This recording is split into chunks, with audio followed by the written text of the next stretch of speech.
Hi all, and welcome back to my practice series. If you haven't seen the first two, I suggest doing that. I will link at least, I'll always link back to the first one in this whole series so that you can kind of start from the beginning, because a lot of the concepts will build on each other.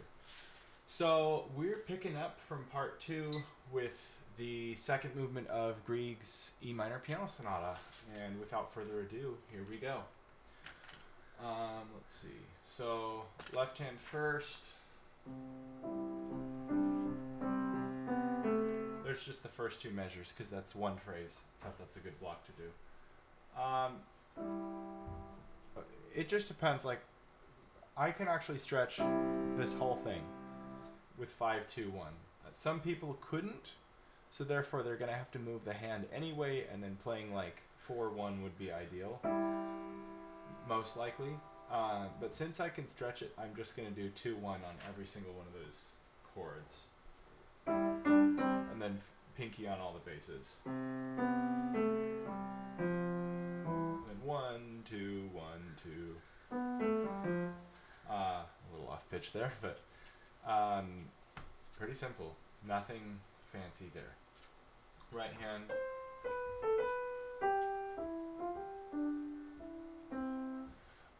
Okay, so I tend to not like starting anything with a pinky. My edition recommends that. I think you get the least control over pretty much anything, whether it's dynamic contrast or just tone, color, and quality. If you have fourth finger and pinky, it's a little bit hard to sound really good there. So I would prefer to like always stick to the first three fingers and only use these if I have to. Definitely, I don't like starting a melody with that. So I'm gonna say start on 3. Of course, you need to have enough fingers left over to go down. Let's see. I'm planning this whole thing out in my head, going ahead. Yeah, I like that. So here I would do 4 and 5 on the F and the G. Because in this case, the G has to be held, the new voice comes in, and the G resolves to E, and the second voice resolves down to C. So that, like, basically what that means is you have to be able to hold G, D, E, and C in one hand position in order to get that as Grieg wrote it. Again, this is assuming you're following along with the sheet music, which is provided in the Google document, so you can understand the specifics. And that means if 5 is G, it has to be 4 before that. So I don't see any reason why you can't switch. So 3, 2, 1, 5. And then you go 5, 3, 1. So it still doesn't avoid 5, but it definitely avoids starting with it, and it only uses it to navigate to a new place when it's absolutely necessary. 3, 2, 1, 5, 3, 1, 4, 5, and then down the hand like I suggested. That's what makes most sense to me. And then I would probably pedal every bass note. Let's see.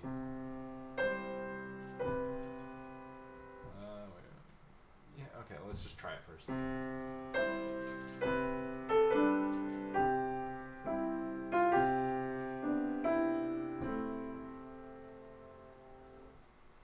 Maybe. It seems a little murky to me. Let's try every single quarter.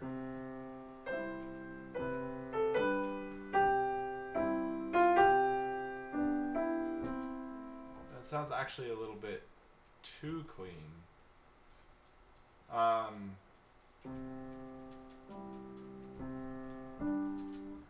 Let's try pedaling on 2 and 4. I rarely do that, but like clear on 2, hold the bass note. Because what I'm wanting is, I don't want that depth of the bass note to be taken out, but if you clear right there, then you blur a lot of the melody like this. There's too much stepwise motion and blend of harmony there. So if we clear, we'll start with the pedal on 1 and then clear on 2. on 4, clear on 2. There's a little moment of color there, but then I would pedal pretty much every note of this 2-part thing. So it's really clear that the melody is not da da da da, but da da da. The only way to do that is to play the other voice really quiet, but also have clean pedaling. And yeah, I'm actually liking that. So pedal 1, 2, 4, 2, and then everything. Yeah.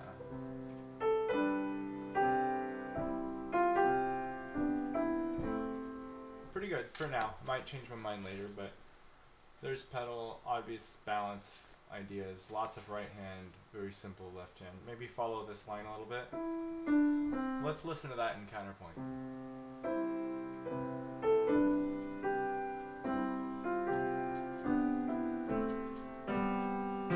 You know what I would do?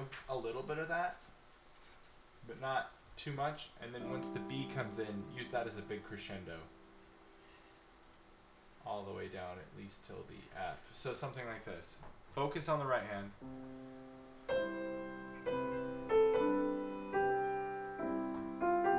Now here.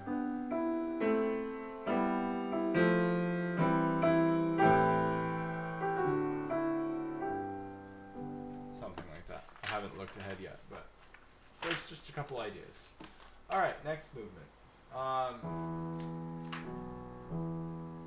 Looks like a very simple rhythm, just kind of continuing the whole way. When it's legato octaves, obviously you can't play both voices legato. You don't have enough fingers or the spread to do it. But I always switch. So 5-1, switch 5 to 3 or 2, so that you can connect. With no pedal, it sounds like this. So you can hear that note goes away, but the bottom's still there. Can't sing it, but. And then I usually do it in rhythm. So I would let go, it's 3-4. So I'd let go of the thumb on beat 2. Play on beat 1, let go thumb 2, play on beat 3. So you can literally hear the rhythmic structure.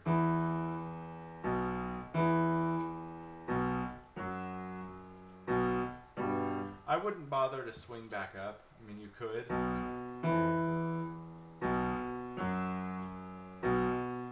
Kind of like the reverse logic, but you only have a quarter note to do it. So that means the lift is an 8th note and transfer of fingers.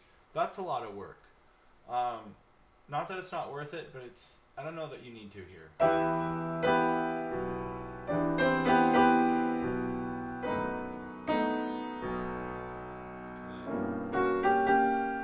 Oh, that's so Grieg right there. That, like you think it's the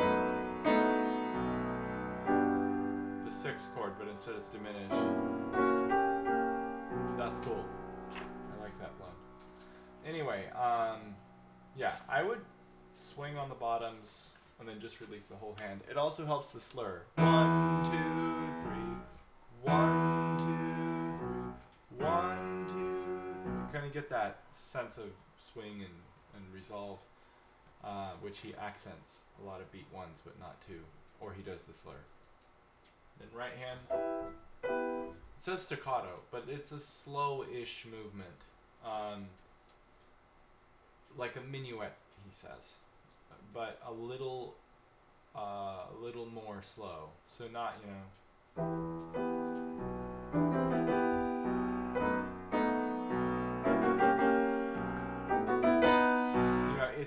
it's not that fast, but it's also not so slow that it's the slow movement, which we just did. So it has to be kind of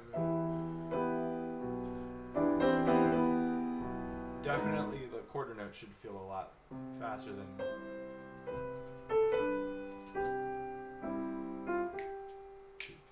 Bum, bum, bum, bum, bum, bum. It has to be faster than that.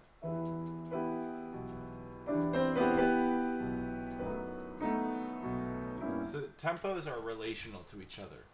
If it's a multi-movement work, that's a big part, is like, think about what you did in the last movement. How does that relate, and how does it relate in terms of the whole scheme of the piece? So let me find what tempo marking I like here. I would say if that's 96, then at least one click, probably quite a lot more slower. I'm gonna say probably like 76 for the slow movement.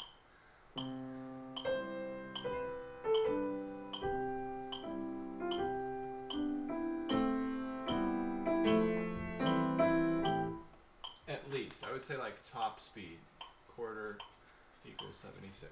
So back to the movement we're on.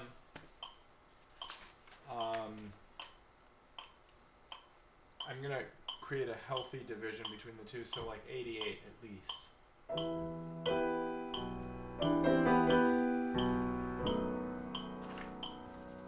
Quarter equals 88. And I'm gonna say no faster than probably 96 because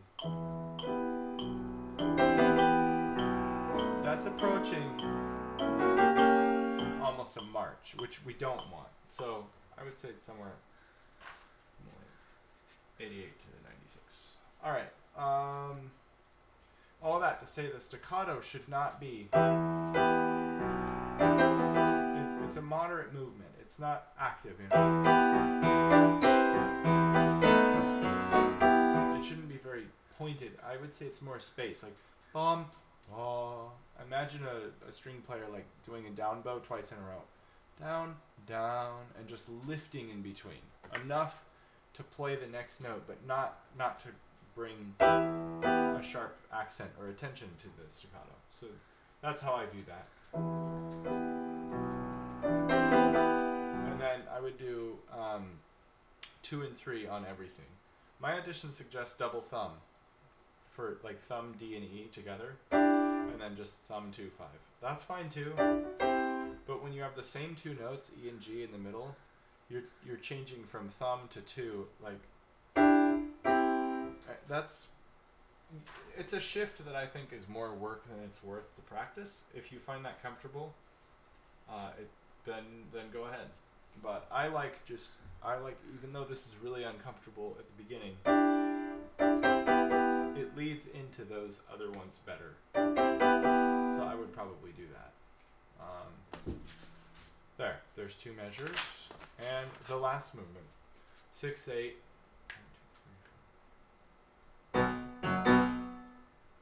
We've got this idea I'm seeing like all over. Forte staccato. We don't have a lot of information. Although it's another one of these things where it's octave and single note. We had this in some other piece where I liked, it was the Eroica variations from day 1, I think it was. Something like that.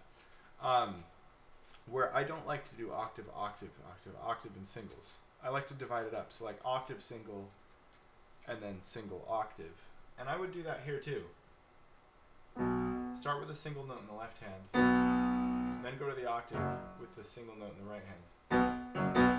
And that way you actually don't have to move. It's just dun, dun, dun. It's in the hand. I wish you could see this better. You can't see the keys, but you can. I'll exaggerate by putting the wrists up. I'm not moving them. It's right in the hand. And you can still use a wrist or an arm movement to kind of hear the follow through and get your body engaged, but that way it's only optional if you feel it helped you to feel the rhythm, but not out of necessity. So there's one idea. If you want to do it as written, I would do 3 and 1 in right hand, even though that's thumb on black key, because you get the most tonal control with those 2 fingers. So I'm going to write both possibilities, 3, 1, 3, or divisi.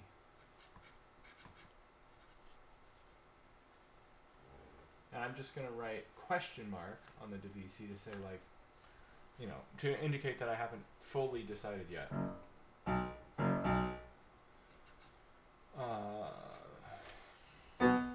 Pretty simple. And then same thing and same thing on measures 1, 3, and 5. Beyond that, your chords are C sharp half diminished. So we've got the 2, half diminished 4/3, if you've learned some harmonic analysis. 7, fully diminished 7, root position, and the 5/4/2.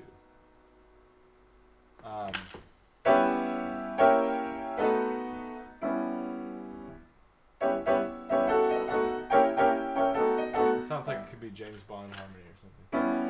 It's cool. I've found that to be a lot of the case, like mid to late period Grieg. This is actually early, but a lot of Grieg has elements of like early jazz harmony, which influenced a lot of film scores.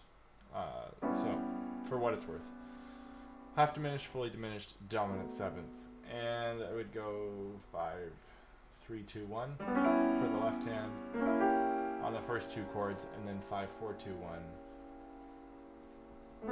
on the last one. And then I would just do 1, 2, 3, 5 on all 3 chords of the right hand.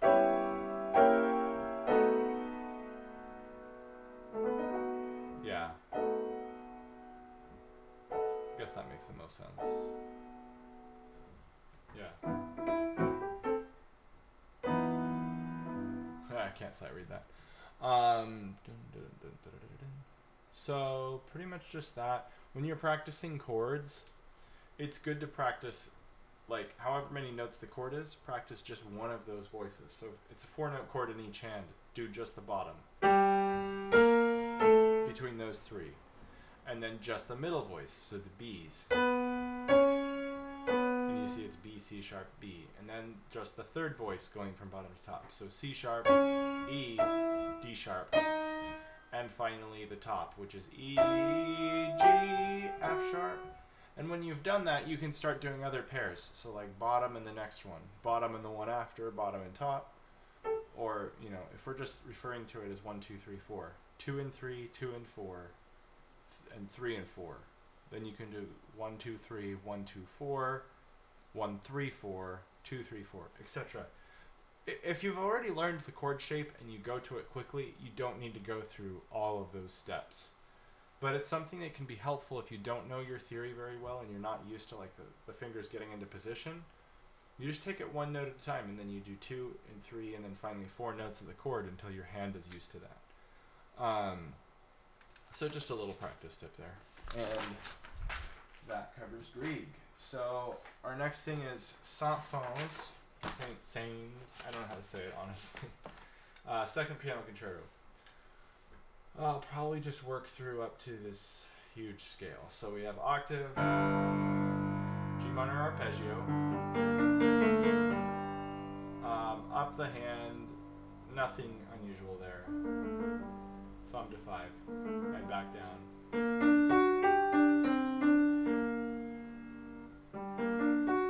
I guess the same thing.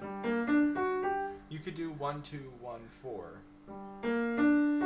If you wanted to kind of get more of a twisty, elbow version, but you could also just do 1, 2, 3, 4. The reason I don't like that is because the 4th finger is so short, it's a hard stretch to right there, especially resolving to 5. You naturally have to glide the elbow out anyway in order to get that. So it's up to you. I don't mind the 1, 3, 4 as long as the arm movement is good. So I'm just gonna write a little curve to show myself that the elbow has to move, and I'm writing the word elbow. All those little pieces of information can be helpful and save time in practice. And then they suggest 3, 1, 3, 2. I don't like that because I don't like the 3 staying in place. If you remember from day 1, we have D3, D3, D3. That's a little uncomfortable. I would prefer to go D3, D2, and then just change to like 5-2. So every D is different. Oh, but then you get 5-2-1, 5-2, 5-2-1, 4-2. I think that works. I still would keep that. again, changing a finger on a repeated note in close proximity is 99% of the time a good idea. Maybe I'll go 5 2 1 5 3 because I don't like the 2 having to move that much from D to B flat. Right here to there. It also naturally guides your elbow all the way to the right, which helps to turn around and get the thumb to D after it. Right there. So yeah, 3 on the B flat in this movement. Then just normal. 3 2 1. They say go 2 and switch to 1. You got to do that quickly to go on.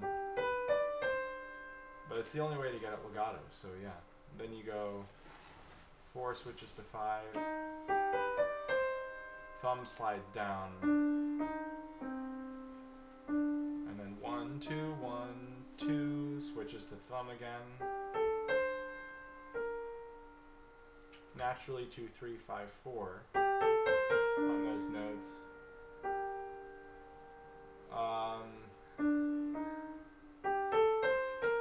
Then I would actually bring in 3 on the G. I know that that's really bad. G and B flat with 3 and 4. For one moment they are together like that. That moment right there, that 16th note. But after it, it makes it much easier. 1 2 1. And the reason it's easier, because if you do 2 on G, you have to sneak it all the way to E flat. That's a big move. And you're almost likely to get an accent having the same finger move that much in that amount of time. That's with the 2s, and this is... now I missed it, but that was with 3. There it is.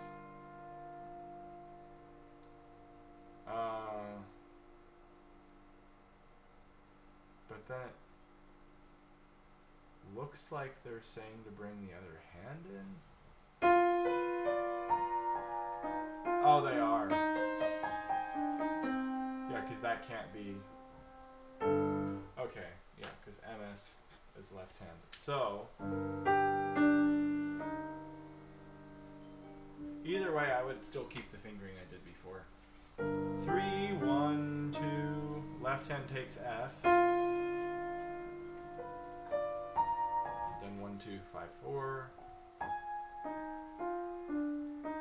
That's natural. If you start with thumb, it's just where the hand is. Nothing fancy. They say 5 5, A flat to G. It follows a rest. You literally lift it. So I don't think there's any advantage. I would just do 1 2 5 4.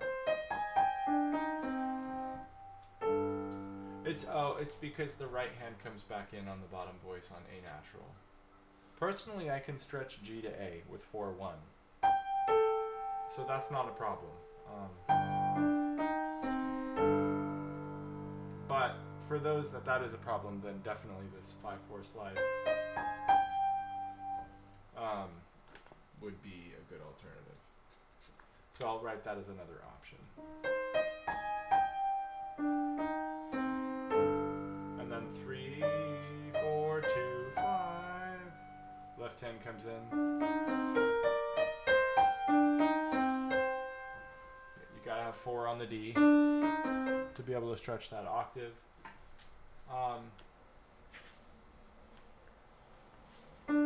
Honestly, even before, I would do it on both Ds. My edition says 3, but doing C to B flat with 4 1 is a little uncomfortable. More because of the angle, because the B flat's higher, so the thumb has to scoot higher. The pinky can twist a little bit more. Like, I can totally stretch that, but it forces that movement, C, B flat, versus just 5 and then flatten out the thumb. This one has to curve so far in the hand and come so far back just to get down to the key depth that the thumb doesn't have as much room to work with. But the pinky, you've freed up the whole arm. You can stretch,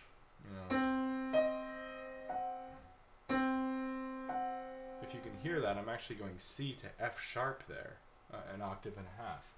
So I think that pinky gives you a lot more options. There's no way I could go even beyond C to D flat with 4-1.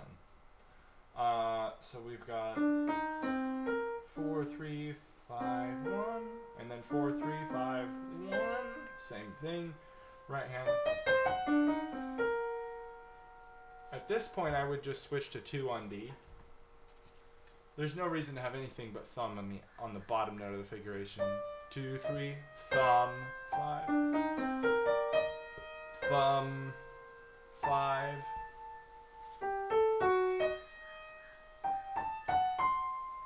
And again, it wants to do 3, 4, 2, but I think it's better to just start everything with 2 and have thumb, even if it's a black key. You just change the angle of the hand. There's no problem with that.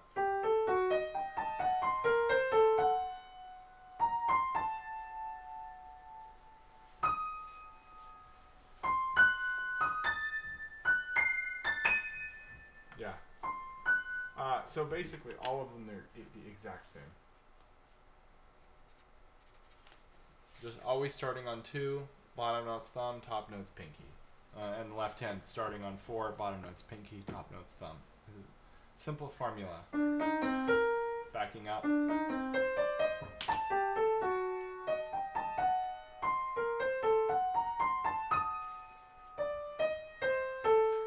Now here with the right hand, it's groups of 2 groups of 2 notes. 1, 3, and 2, 5, twice in a row.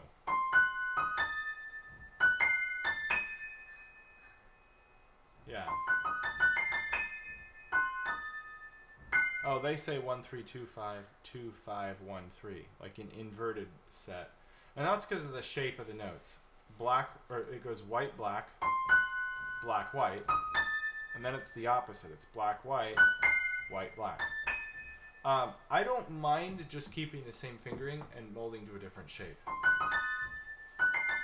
I mean, because like if you were to play all 4 notes together, it's perfectly acceptable to play 1, 2, 3, 5 on both of those positions. So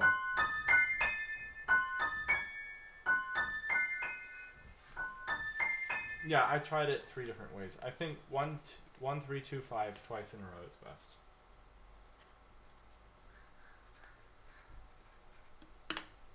And then left hand's probably some inversion of that. So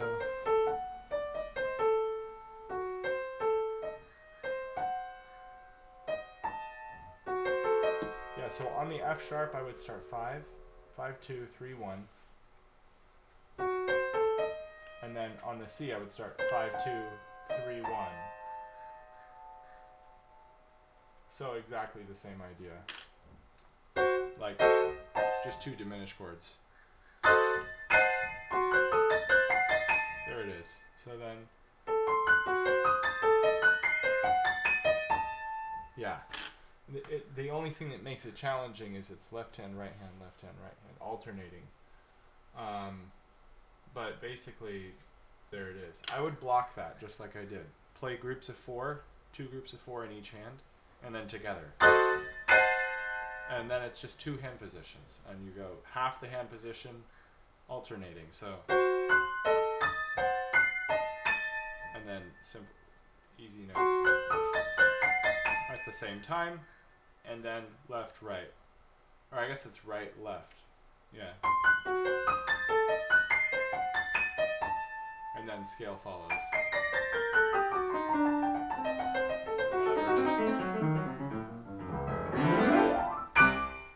There we go. I'm ready for the orchestra. Yeah, that was kind of rather complicated. We're gonna, oh yeah, there's other movements. I'll pick up from there tomorrow because that's kind of a lot. Just make sure I covered this.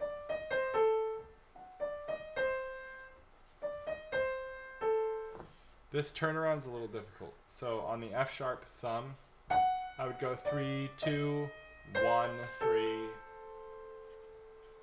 And that's to reposition yourself to get that climb up. Alright, so I'm just going to try this. So,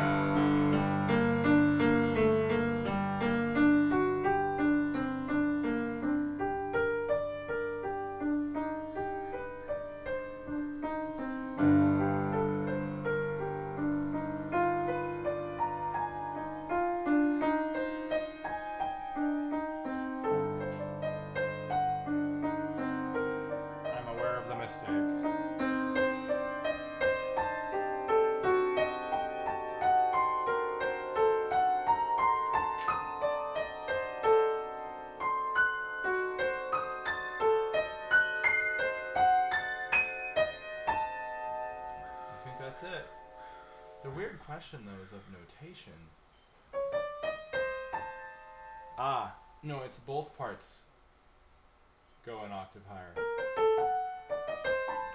Okay, so in that case, from the F sharp, it's 4, 3, 5, thumb. I didn't catch that. I thought it went down. But it's not.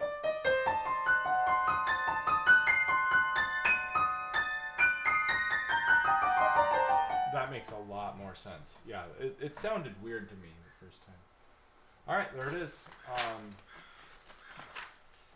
Kind of complicated. This piece is full of counterpoint, which makes some parts of it a little bit challenging. It's more that it just needs practice. You got to hear it the right way. It's not super hard technically. All right, so second movement. Oh boy, I forgot about this.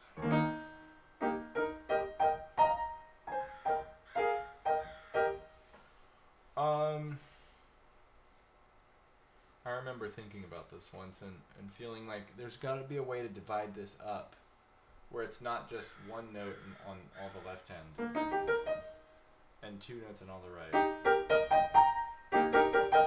Like, okay, I can kind of do it. It just doesn't feel really good. And I have huge hands too, so playing these small clusters feels like just awful. I just don't know what to do. I would probably take the first chord all in the left hand, just 3 notes, and then do, like all the top notes in the left, or maybe 1, 2, 1, 3, because I want the voicing of the top to come out. So like all left hand, top in pairs of 2. Which would be 1, 2, 1, 3. And then the left hand has double notes. Which isn't easy, but it's not impossible. Let's see. 3, 1. 5, 2. 3, 1. Yeah. 5, 2. 4, 2. 3, 1.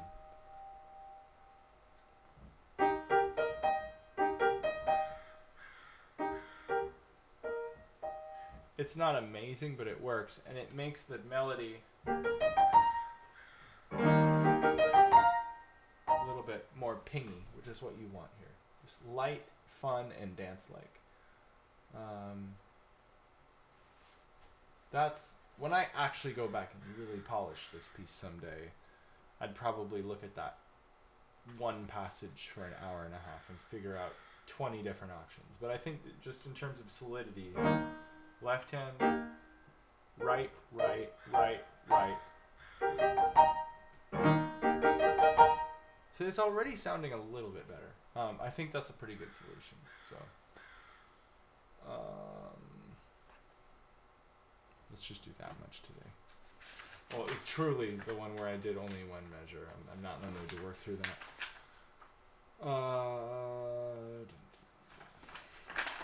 Where's the third movement here? Third movement's pretty simple. I mean, 3, 2, 1, and 1, 2, 3. Nothing to it.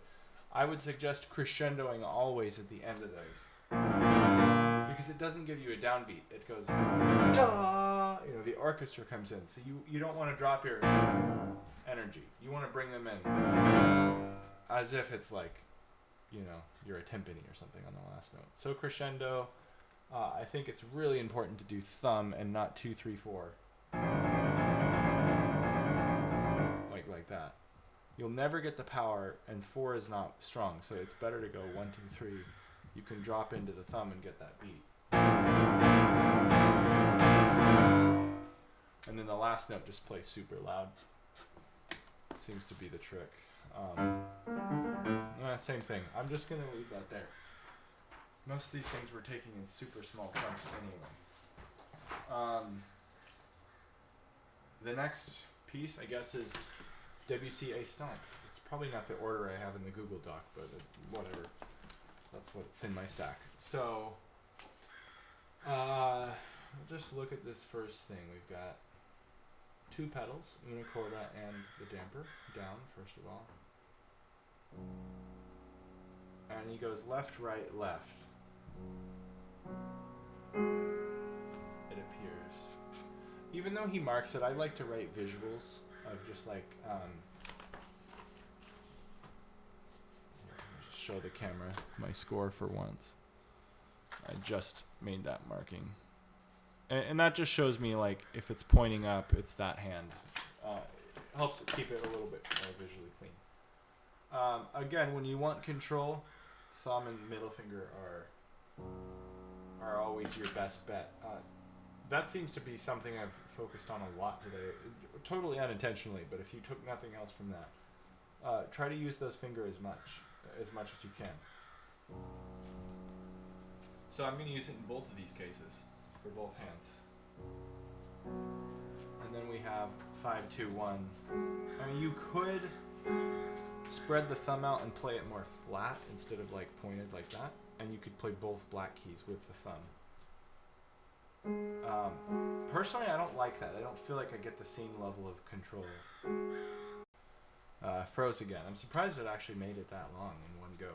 I'm just doing this off of QuickTime video, super simple, just to get the content out as quick as I can. But anyway, I prefer using 2 and 1, even though they're close black keys and it's a far spread from 2 to 5.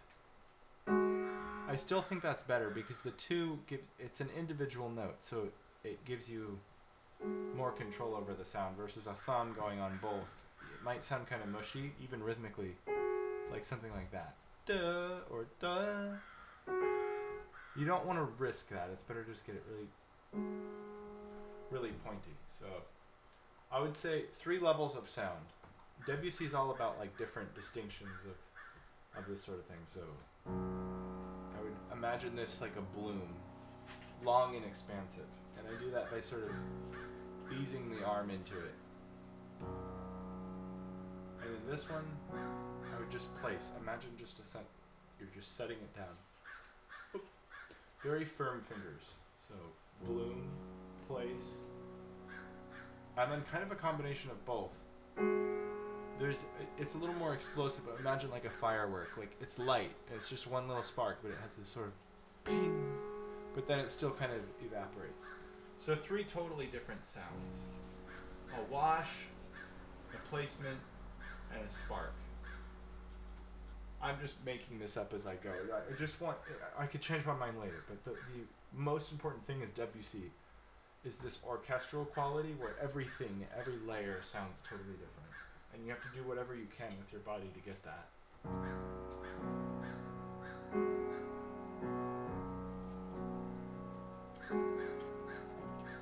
Actually, there's absolutely no reason to change pedal there. I did, but that's just out of habit. It's all one harmony, so you want to hear that raining through the whole thing, even until it plays again. See, it's so tempting from like a classicist and who plays Bach and Beethoven all the time to want to, change just because the bass note is being rearticulated, but there's no need. You just want to keep that wash going. So.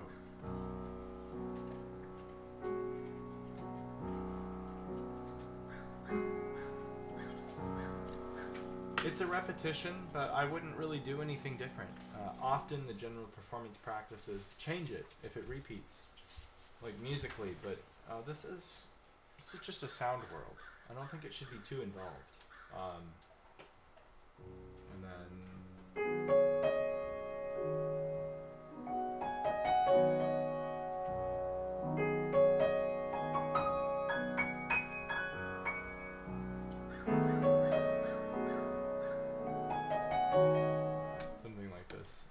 We'll probably just dig into that more. I think obviously the melody will be the king here, like almost everything we've looked at. But what does he say? Délicatement et presque sans nuance. Delicate and I think presque is almost. So almost without nuance. In other words, simple. He could have just said simple.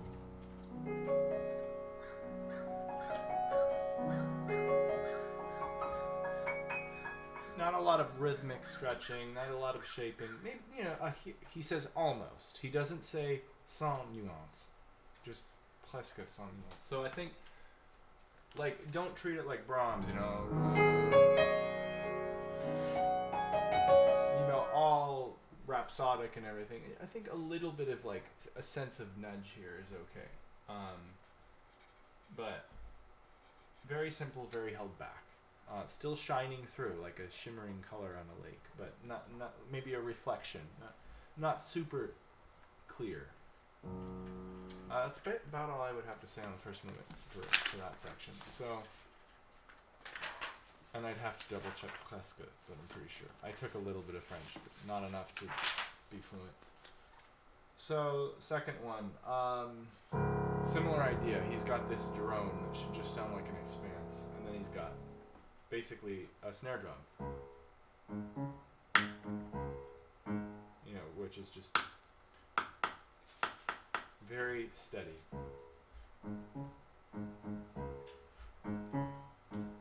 I think it's really important that the spacing of the 2/16 isn't too fast, but bum bum bum.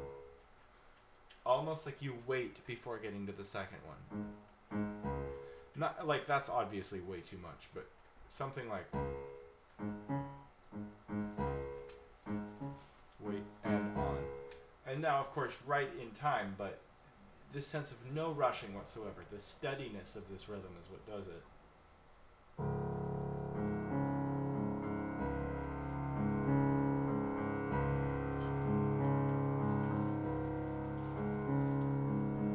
Something along these lines. And then on top of that, you've got kind of this other melody.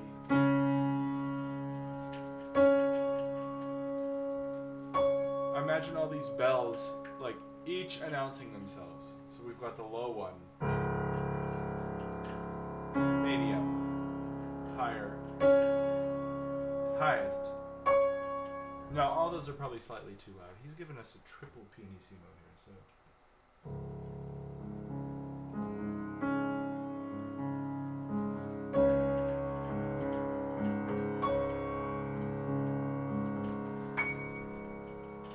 This is interesting. He gives us the top one and the lowest one together. So I would wait for that. I draw two vertical lines on the score to often just indicate, place that and wait a second. Other than that, it's just hold the pedal, definitely the una corda pedal down. I think anything less would be ridiculous. You're shooting yourself in the foot to try to control that in the fingers only.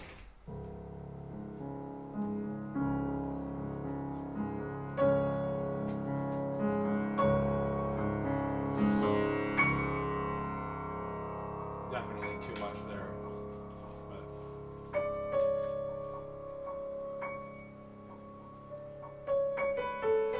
something like that. That's my dog, his collar, if you could hear that.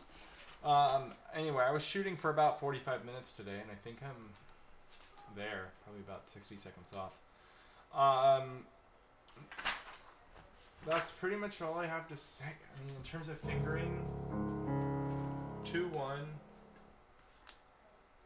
and then 3-2. Again, I like to change. You don't want to go 2-1 though, because you have to thumb immediately. So I don't want to have a thumb travel with that. Unfortunately, you have to start doing this 5-1 to get the octave. So I would probably do octave and then switch to 3. 5-1-3, 2-1, and then 5-1-3,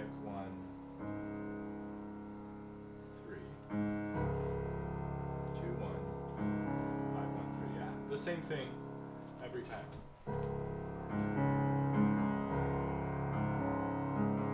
That's not so easy, but all the more reason to take a little bit of time there. Don't rush, or you'll feel tight technically, and you'll start to jab and get accents you don't want. Then I would do 2-1-2-1 for the right hand when it comes in.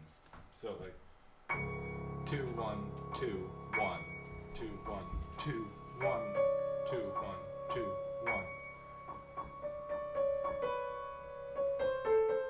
that's cool. Get the harmonic minor in there. All right. What's even the last movement of this? Oh, Jardin sans pluie. Am I missing a page? No. Yeah. We'll just do one measure. That's super fast. I would probably do like the same finger on every note here. Just literally that. And then the right hand, it's all 5, 2, 1. I would only recommend ever going to anything but that if it's a super close position. Sometimes like 5, 3, 1 or 5, 4, 2, maybe if it's like something really close. But pretty much like